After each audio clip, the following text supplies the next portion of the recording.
At Ssäm Bar, a lot of the style of cuisine that we try to do, when we describe it, we try to do interesting, delicious food that uses progressive technique, but is still approachable.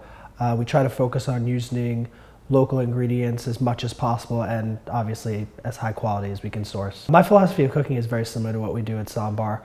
We want it to be at a price point that most people can afford, that is not a splurge for people, and we want people to be able to dine and have food that is still approachable but is using interesting techniques from around the world, using inspiration from all of our staff, whether someone's roots come from Pueblo or they have a Chinese mother or they come from Eastern Europe, that they feel like their heritage, their techniques, their skills can influence the menu and the food that we serve. At Momofuku, we really have always said that we're restaurants and we're companies where we're not about one person, we're about the sum of all of the individuals, and that the menu really takes on the flavors and the life and the history of all of our staff.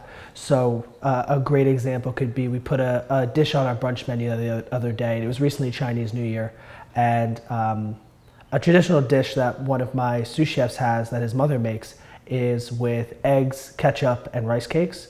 And it's a traditional sort of, according to him, it's a traditional sort of American Chinese New Year breakfast. So we modified it and created it into a brunch dish that used those same core flavors, but was a little bit more refined, a little bit more technique driven, but evokes those same flavors that he had every Chinese New Year when his mom would cook for him. I think a lot of things at Momofuku that we're known for, in Ssäm Bar, a lot of things we're known for is definitely some bolder flavors, but we really try to be very technique driven, and we would like to display flavors that could be both aggressive, so things like fish sauce, chilies, different fermented flavors through miso and hosan and banji, which are fermented products that we develop in our lab. But then we also like to do things that are much more refined, whether it be something like a chawanmushi or an egg custard.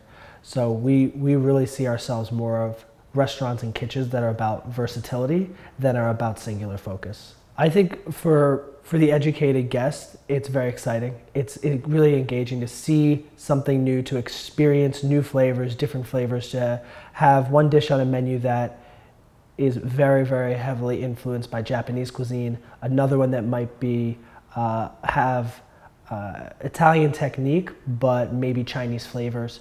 Or, we've done a dish in the past where it was a fried soft-shell crabs with pimento cheese, so something that's very much about sort of the Carolinas, sort of South American cuisine. So I think for people it's exciting because they get to come and they get to know that every time they come, they're going to have a new experience. They're going to have food that's different. They're going to be able to experience different flavors.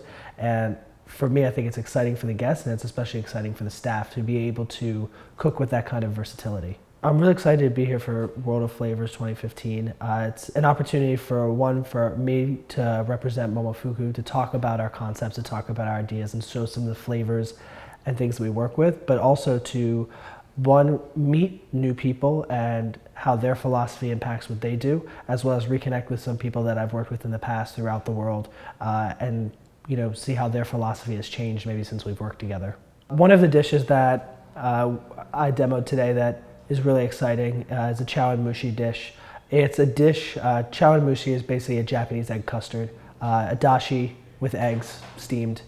But we did a little riff on it. It's what we actually serve in the restaurant.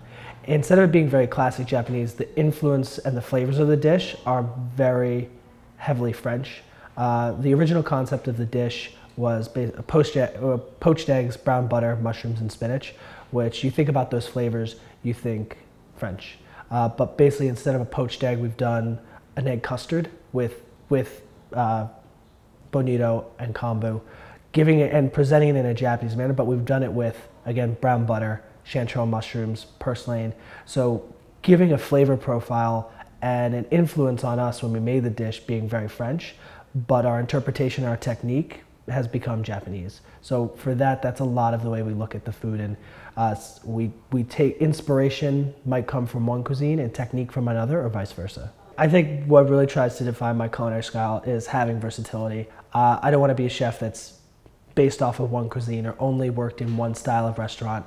I've made a point to work at fish restaurants, French restaurants, Italian restaurants, to use the influence of different cultures and techniques into the cuisine that I do today and that we do at the at Momofuku, which to me more than anything it defines what American food is a mashup of different traditions, heritages, techniques, and really let that influence the food that we do.